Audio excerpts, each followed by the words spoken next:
वो कहते हैं ना कि कुछ सफ़र मंजिल के बारे में नहीं होते, ये उस रास्ते के बारे में होते हैं जो हमें खुद से मिलवाता है। अन्नपूर्णा सर्किट भी एक ऐसा ही सफ़र है जहाँ हर कदम एक कहानी है और हर नज़ारा एक यादगार पैगाम। तो आइए इसी कहानी को आगे बढ़ाते हैं। Welcome back to another video of Aqua to altitudes.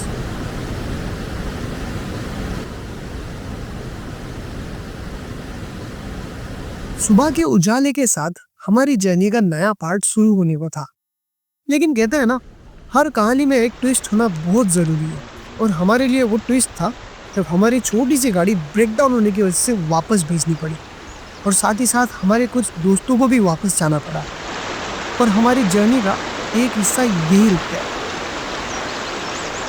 फिर एंट्री होती है हमारे कहानी में एक नए किरदार की, जो हमारे ड्राइवर कम टूर गाइड ज्यादा थे और इनके ड्राइविंग स्किल्स की तो क्या ही तारीफ करें। वाह!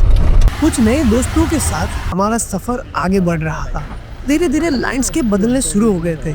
रॉकी माउंटेन्स की जगह लश ग्रीनरी पहाड़ दिखने चालू हो गए थे। बट रास्ता पहले से भी ज्यादा खतरनाक, लेकिन इस बार हम डर नहीं रहे थे, सिर्फ हंस रहे थे।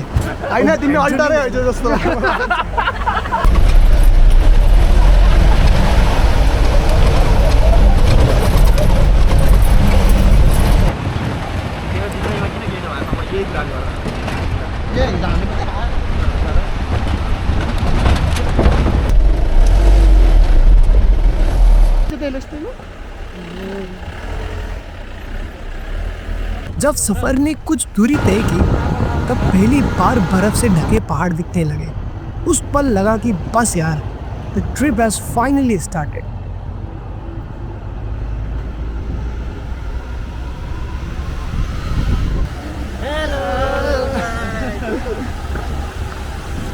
और हमारा पहला स्टॉप आया ब्रतांग वैली, एक ऐसी जगह जो ये ट्रैक पर जाने वाले सभी लोगों के लिए अ मस्ट स्टॉप पॉइंट है। Here you guys can visit the Manang Valley wine factory. You can visit the apple farms also, and you can eat as much as apples you can. But you need to pay a little bit of a fee at first. After Bratang, your next stop will be Swargadwari. जब स्वर्गद्वारी का नज़ारा सामने आया, लगा कि हम सच में स्वर्ग के द्वार पर खड़े हैं।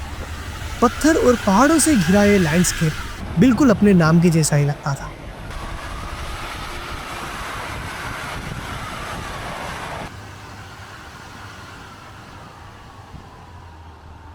After traveling some distance from Swargadwari, थोड़ी देर में वेजिटेरियन लोगों के लिए आता है एक हेवनली प्लेस, दी बॉब मार्ली होटल। यहाँ पर आपको होम ग्रोन ऑर्गेनिक वेजीज और ग्रीन वाइब्स का एक अलग ही मजा मिलेगा। I hope you guys are understanding what I'm trying to say here. But अगर आप die hard fan है Bob Marley and reggae music का, then this is a must stop place for you guys.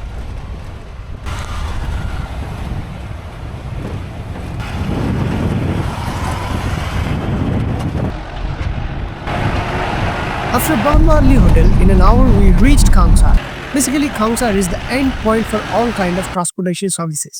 From here, you have to walk on to the rest of your journey. Finally, we reach Khangsar, which is at 3,790 meters, I think. So our trek has been started from here. So from here, our target is to reach Tilcho base camp before 6 in the evening. Let's hope if we can make it before only. See you at Tilcho base camp. जैसे ही हम खांगसार को पीछे छोड़ते हैं, असली सफर शुरू होता है। अब कोई रोड नहीं, कोई कार नहीं, सिर्फ हम और ये बेचैन पहाड़ी रास्ते। ठंडी हवा के साथ ये वादियाँ एक पुरानी कहानी की तरह लगती है, जिसमें हर मोड़ पर नए राज और इंस्पिरेशंस मिलेंगे। यो सक्नुहुन्छ त यत्रो कति वर्षसम्म पुग्नुहुन्छ हजुर बेस क्याम्प? म पुगेँ भने अलिकति एक वर्ष लाग्यो होला नि। पुगेँ भने म तपाईँको 4 बजे त पुग्छु हो, तर नजाने आज लाग्छ 5 बजे। आज टेस्ट गर्नुपर्छ, सिधीमा गएर फोन गर्नुपर्छ। हामी कति बजीसम्म पुगिन्छ होला? अब हिँडाइमा भर पर्ने हो त भन्न सक्दैन। तपाईँको म बारीसँग 5 घन्टा बाद पुग्छु भने आइजल अब तपाईँ कतिमा पुग्नुहुन्छ? थोड़ी देर चलने के बाद हम पहुंचते हैं गुम्बा पर। यहाँ से आप पूरा वैली और नीचे गिरी घाटियाँ और दूर दूर तक स्नो कैप माउंटेन्स भी देख सकते हैं।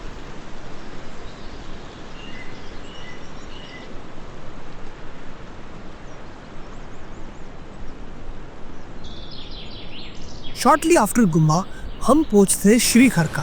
This is the most crucial point for this trek. यहाँ से थोरंगला पास जाने के लिए रास्ते अलग होते हैं और हाँ, यहाँ से तिलिचो बेस कैंप तक आपको कुछ नहीं मिलेगा। So you guys have to prepare yourself from here only.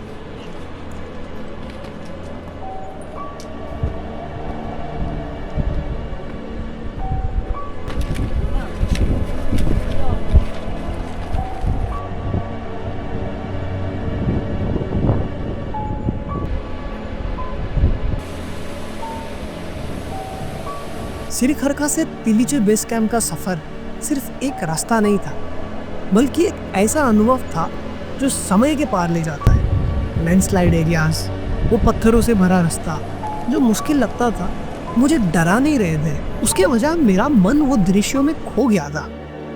ऐसा लग रहा था कि ये रगेड लैंडस्केप एक पुरानी सी कहानी सुना रही हो, एक कहानी जो शायद तब शुरू हुई थी जब दुनिया अपनी जगह ढूंढ रही थी। आप लोग मेरी तरह ज्यादा मत खोइएगा, because this is the one of the most dangerous pass we have to cross in this trek. हर कदम मुझे एहसास दिलाता था कि हम कितने छोटे इस प्रकृति के सामने। आफ्टर वॉकिंग फॉर 5 आवर्स, जब तिलिचो बेस कैंप थोड़ी दूर पे दिखने लगा था, हमें फाइनली एक रिलीफ मिला। जैसे तैसे करके हम before 6 in the evening Tilicho base camp पहुंच चुके थे।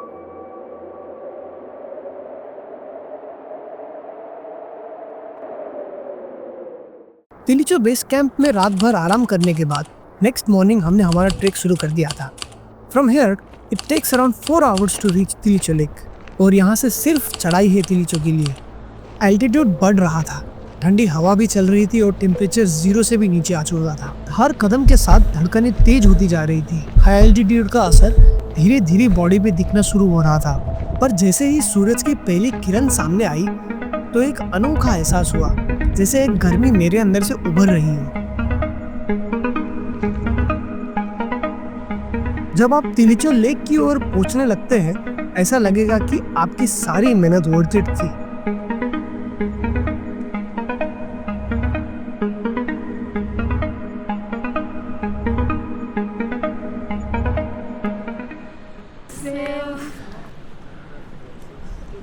जब मैंने तिलिचो लेक को पहली बार देखा तो एक अजीब सा एहसास मेरे अंदर काम कर गया था।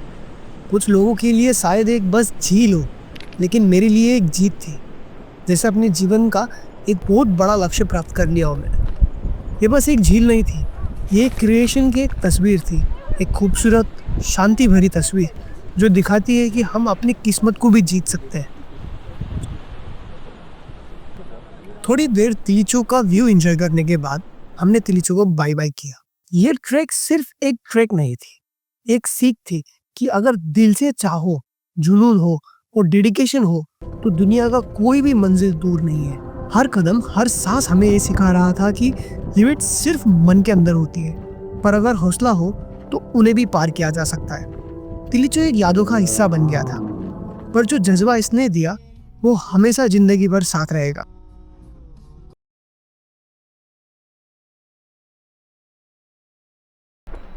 और हाँ, वापसी के टाइम में ग्रीन लेक को विजिट करना भूलिएगा मत। ये भी अपने आप में एक अद्भुत जगह है। फिर मैं रहता नहीं कहा